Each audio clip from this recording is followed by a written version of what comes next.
महुआ क्षेत्र में गंगा नदी के किनारे लोगों में इन दिनों दहशत है। इस क्षेत्र में गंगा में आए बाढ़ के कारण पहले से ही लगभग आधा दर्जन घरों में दरारें पड़ चुकी थी। इस बार आए बाढ़ के कारण वह सभी घर गंगा में बह गए, जिसके साथ ही गंगा के पानी से हो रहे कटान के कारण इस कॉलोनी में आने जाने के लिए बनाए गए मार्ग भी धीरे धीरे दरकने लगे हैं। कुछ घरों के अवशेष अभी भी बहे हुए घरों की गवाही दे रहे हैं। वहीं गंगा किनारे बने कुछ घर गिरने के कगार पर हैं। स्थानीय नागरिक आलोक ने बताया कि समस्या ये है कि गंगा नदी के किनारे गंगोत्री विहार कॉलोनी बसा हुआ है। यहाँ पर लगभग 5 से 6 हजार लोग रहते हैं। हम पिछले 20 वर्षों से इस कॉलोनी में रह रहे हैं। यह शहरी क्षेत्र में आता है। यहाँ पर लगातार गंगा नदी के किनारे कटान होता जा रहा है।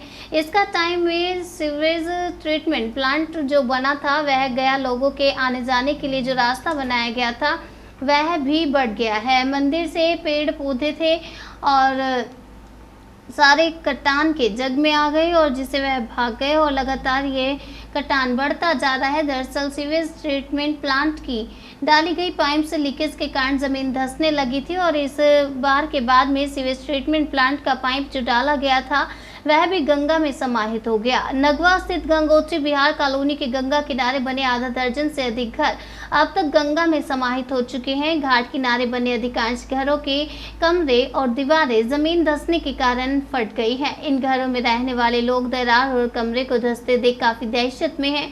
आलोक कुमार ने कहा कि इसकी शिकायत हमने सीएम पोर्टल पर भी की है और आवेदन संख्या 92319700020041 दर्ज कर अधिशासी अभियंता को निस्तारण हेतु भेज दिया गया है। मेरा नाम आलोक कुमार है। मैं गंगोत्री विहार नगवा में रहता हूँ।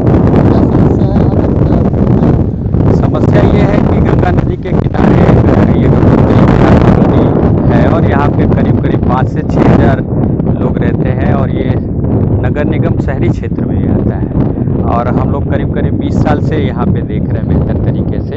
यहाँ पे लगातार गंगा नदी के किनारे कटाव बढ़ता जा रहा है। इस कटाव में जो सीवेज ट्रीटमेंट प्लांट बना हुआ था वो बह गया, नगर निगम के द्वारा जो रास्ता बनाया गया था वो बह गया, आसपास कुछ घर बने हुए थे वो उसकी जद में आ गए, मंदिर थे, पेड़ पौधे थे, वो सारे उसके जद में आ गए और लगातार ये कटाव बढ़ता जा रहा है, जिससे आसपास के जो मोहल्ले के और कॉलोनी के रहने वाले लोग हैं उनको ये डर सता रहा है कि अगर इसी तरीके से कटाव जारी रहा तो हम लोग के घर मकान गंगा नदी में समा जाएंगे और हम लोग की सारी समस्याएं जो है वो बढ़ती जाएंगी। हम लोग का अगर बात करें घरों की तो लगभग कितने घर बह गए? हमें लग रहा है कि 10 से 15 घर जो है गंगा जी के उसमें कटान में बह गए हैं।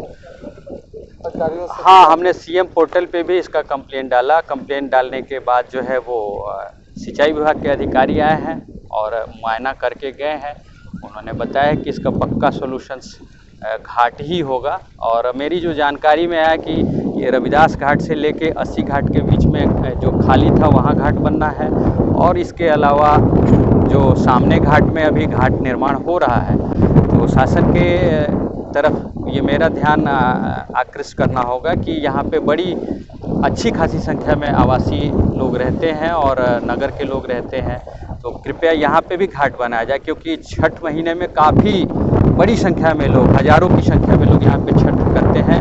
घाट बनने से सौंदर्यीकरण हो जाएगा और साथ ही साथ